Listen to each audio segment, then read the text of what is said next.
So hi guys, आता मी तुम्हाला एक मॅजिक दाखवते. ही आज एक रशी घेतली आहे. आता असं केलं, मग टाकलं, असं गाठ बांधली आणि आता बघ. आता जायचं कुठे? आता 2-3 महिन्याच्या बाळाला आता आपण खेळत करताना त्याला जर फिरवला तर ते पण चक्री होऊन जातं की आता मी कुठे. तर हे विमानाच्या प्रवासाने असं झालं माझं. पण जे नशिबात होतंय ना तेच होतंय.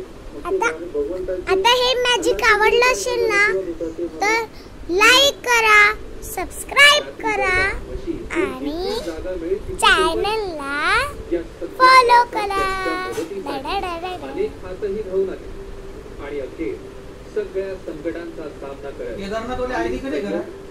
तुकी तुकी सी आकम तुझी बाबा.